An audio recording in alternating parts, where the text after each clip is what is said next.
être ensemble. Vous savez, quand on voyage puis qu'on s'en va assez loin des frères et sœurs comme ça, on se sent un peu seul.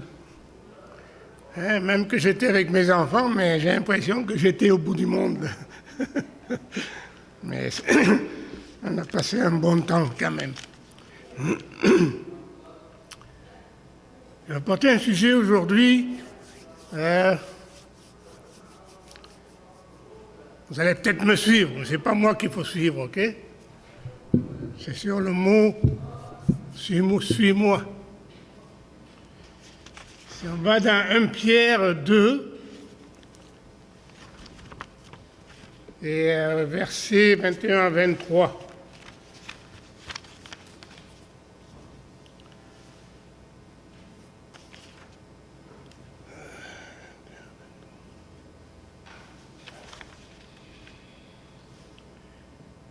Il nous dit « Et c'est à cela que vous avez été appelés, parce que Christ a aussi souffert pour vous, vous laissant un exemple, afin que vous suiviez ses traces. »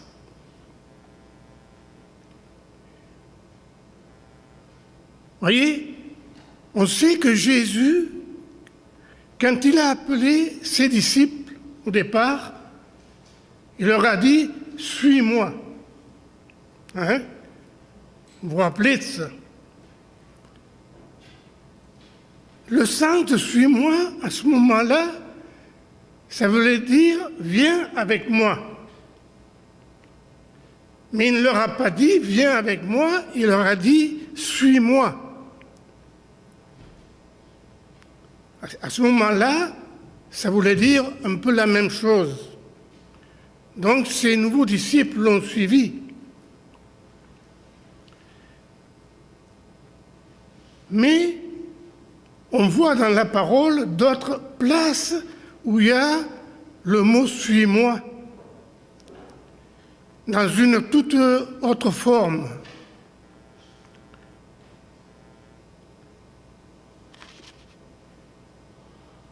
Si on va dans Jean 21, 19,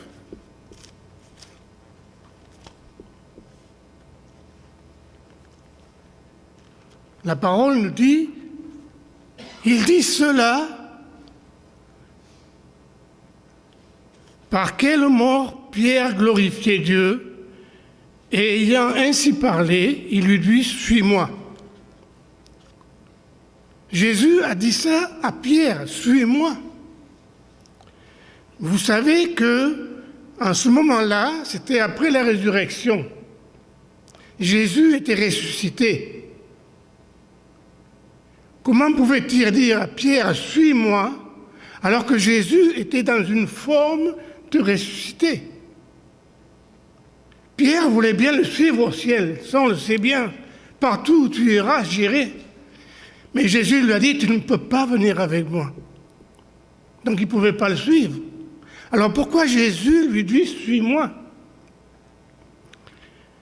Voyez, ça c'est la différence que je vous ai dit tout à l'heure. De suivre Jésus nous-mêmes. On ne peut plus suivre Jésus, il n'est pas là, il est au ciel. Mais nous pouvons suivre ses traces. C'est ça que il voulait dire à Pierre, suis mes traces, marche dans mes pas.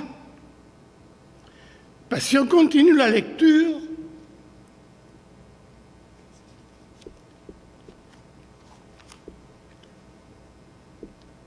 dans 1 Pierre,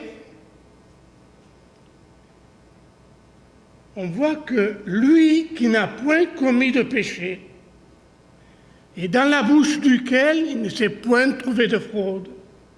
Lui qui, injurié, ne rendait point d'injure, maltraité, ne faisait point de menaces, et ne s'en remettait à celui qui juge justement.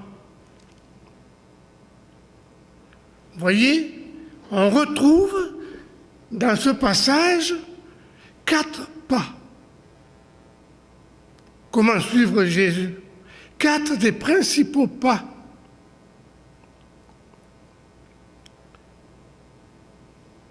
C'est un peu comme une exhortation que Pierre recevait. Suis-moi. Marche dans mes traces. Je suis l'exemple. Vous voyez que nous-mêmes, en ce moment, suivre Jésus, c'est juste marcher dans ses traces. Faire ce que Jésus a fait, dire ce que Jésus a dit. Nous ne sommes pas assez bons, assez parfaits pour faire exactement les mêmes choses que Jésus. Mais nous pouvons prendre exemple sur lui dans des choses très importantes.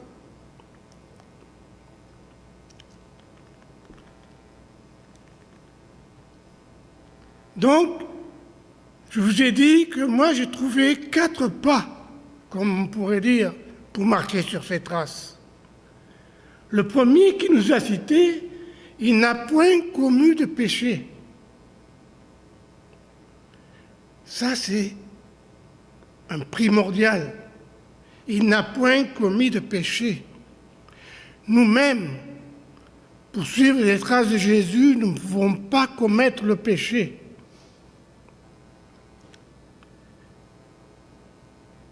Nous savons que Jésus, en faisant le bien, il nous a exhortés aux bonnes œuvres, à faire le bien. Pourtant, vous savez, c'est une forme assez troublante de nous dire, d'exemple comme Jésus n'a jamais commis le péché, alors que nous savons tous que nous sommes pécheurs. Hein? Mais nous pouvons toujours suivre cet exemple.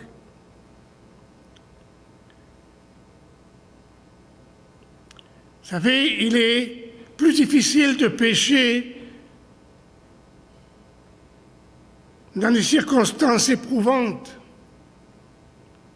quand on est triste, quand on est malmené par la vie, par le monde. Vous savez, on a toujours une tentation de pécher. Vous savez, pécher, ce n'est pas juste une petite chose. Ça peut être de grandes choses comme une petite chose.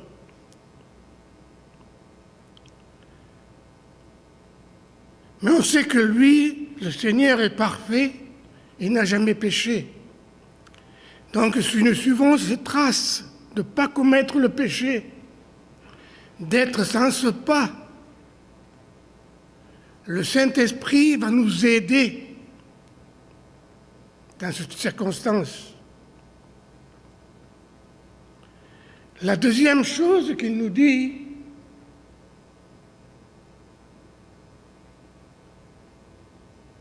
il n'a pas de fraude dans sa bouche. Vous savez, le mot fraude est employé ici dans un sens que l'on ne connaît pas bien. Hein? Ça veut dire de ne pas dire de mauvaises paroles, de ne pas juger quelqu'un, de ne pas dire du mal de quelqu'un. C'est ça la fraude de la bouche.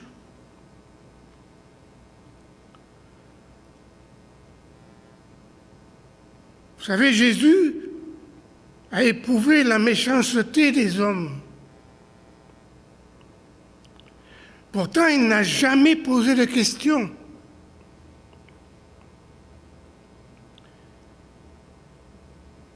Il n'a jamais répondu. Il n'y a pas eu de malice dans sa parole pour se défendre.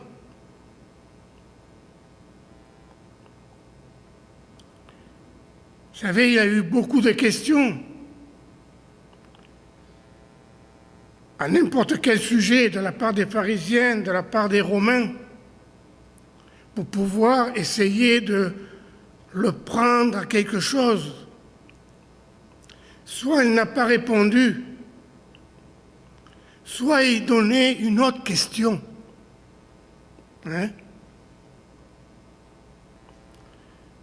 Vous savez, quand il est dit « Est-il permis de payer le tribut à César ?» Qu'est-ce qu'il a fait? Il a dit « Prenez une pièce, qu'est-ce qu'il y a sur cette pièce ?» Vous connaissez l'histoire. Donc il avait toujours quelque chose, mais jamais il ne se reprenait, jamais il se mettait en colère.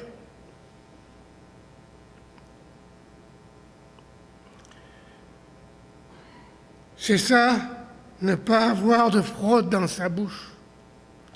Même que des fois on se sente injurié, maltraité. Il faut retenir nos paroles. Il vaut mieux répondre avec une douceur, ou ne rien dire. Parce qu'on dit que la parole, que notre langue peut tuer.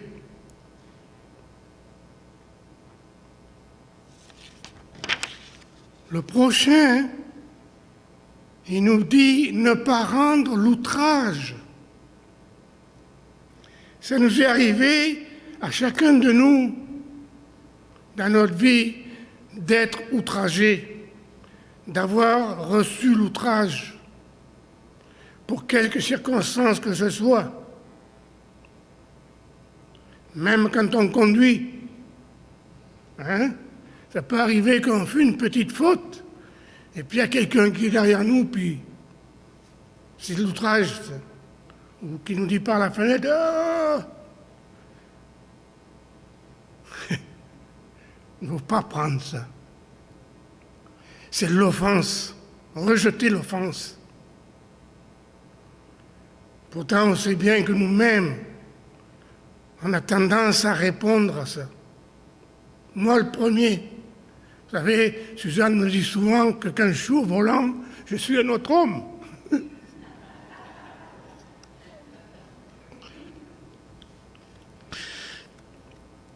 Ouais, ça arrive que des fois, on ne prend pas l'outrage ou l'offense. Pourtant, Jésus, comme exemple, si on suit cette trace-là, ce pas-là, il aurait pu répondre à l'outrage. Combien de fois? Combien de fois? Jamais il n'a répondu à l'outrage. Quand il souffrait sur la croix, quand on le menaçait, quand on l'insultait, on l'attaquait sur n'importe quelle chose, on l'accusait, on s'est moqué de lui.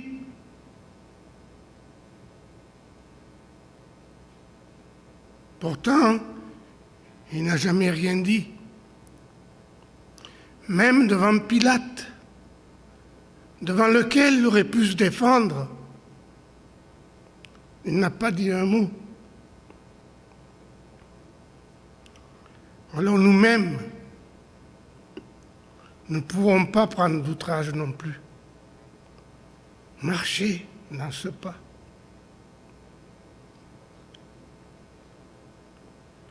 Et puis le quatrième, vous voyez, c'est complètement autre chose. Les trois qu'on a vus, c'est ne pas faire. Faire comme Jésus, ne pas faire ces choses-là.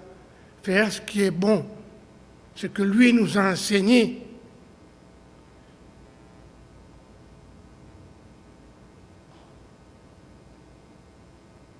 Mais s'en remettait à celui qui juge justement. Jésus s'en remettait toujours au Père, à celui qui juge justement. Et nous, est-ce qu'on a encore un juge qui juge justement? On l'a encore, notre Dieu, notre Père, comme Jésus a dit, c'est mon Père, mon Dieu, votre Père. C'est lui qui juge justement.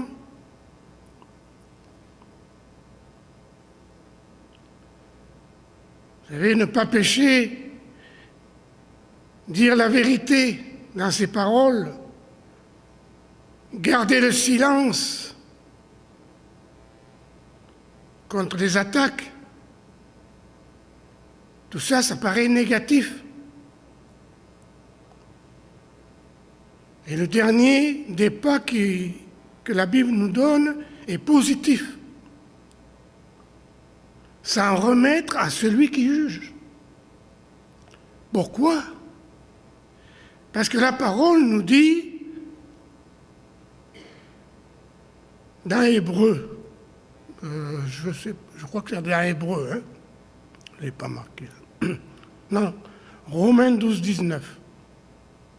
À moi la vengeance, moi je rendrai, dit le Seigneur. Vous voyez, tout a été prévu.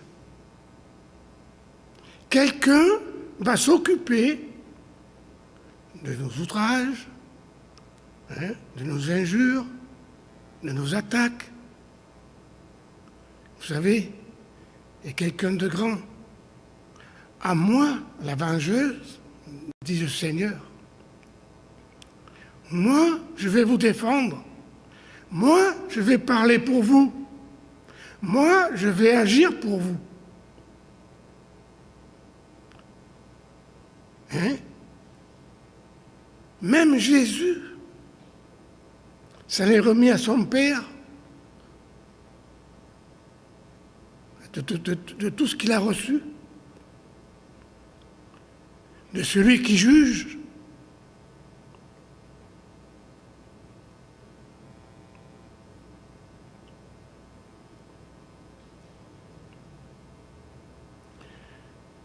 Vous voyez, notre propre affaire maintenant, c'est de suivre les pas du Seigneur Jésus en présence de tout ce qui nous entoure et de remettre au juste juge tout ce qui est contraire à la vie de suivre Jésus.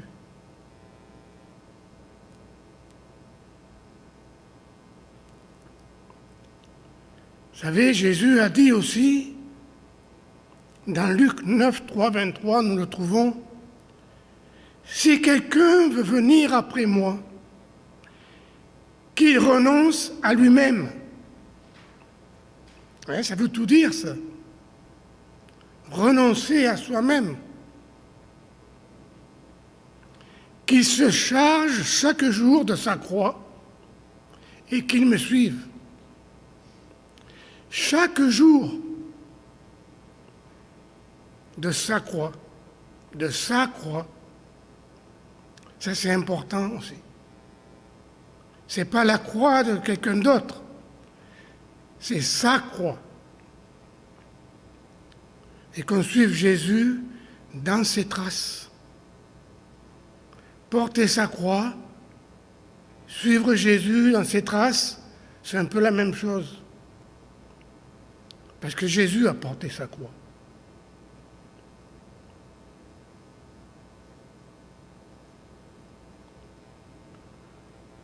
Vous savez, nous sommes tous exhortés à suivre Jésus dans ces pas-là. Mais ce n'est pas un quelconque service. Ce n'est pas un service de ministère. C'est une apparence pour le monde. Si nous suivons ces pas-là,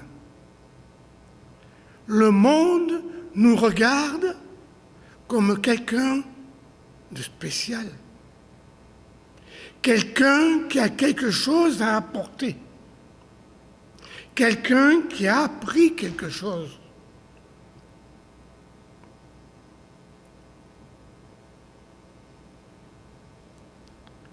C'est ne pas faire le bien, de faire le bien mais pas le mal.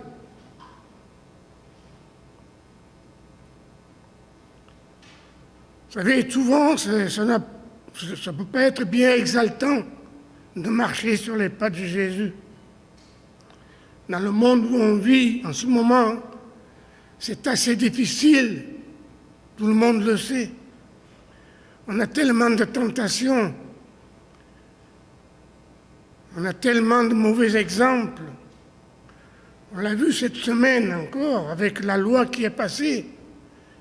Moi, ça m'a touché profondément. J'ai eu l'impression comme une honte qui s'est abattue sur nous. J'ai regardé les émissions françaises, la télévision française, les nouvelles. Ils riaient de nous, pour ainsi dire, quand vous voyez le drapeau du Canada avec une feuille de pote au milieu. C'est pas ce que je veux représenter, n'est-ce pas? Pourtant, ça nous tombe dessus. On voudrait aller au front, puis on voudrait manifester, on voudrait crier avec des paroles blessantes. Mais ce n'est pas ce que le Seigneur nous demande. Il nous demande de montrer l'exemple. Peut-être qu'avec notre exemple, peut-être avec un silence, mais d'aller contre ça, d'exhorter, de conseiller le monde, de ne pas aller sur ce pas-là. Peut-être on changera des choses.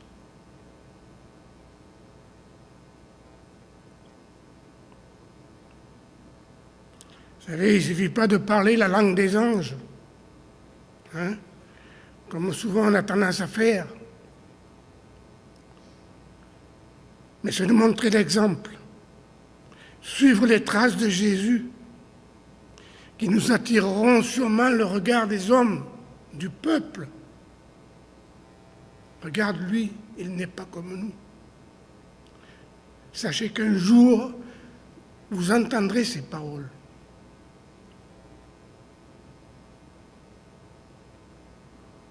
Vous savez, la parole nous dit aussi, la Marc 10, 31, plusieurs qui sont les premiers seront les derniers, et les derniers seront les premiers. Vous savez, c'est une parole qui est très profonde, ça, qui veut dire beaucoup de choses. Qui seront les premiers? Qui seront les derniers?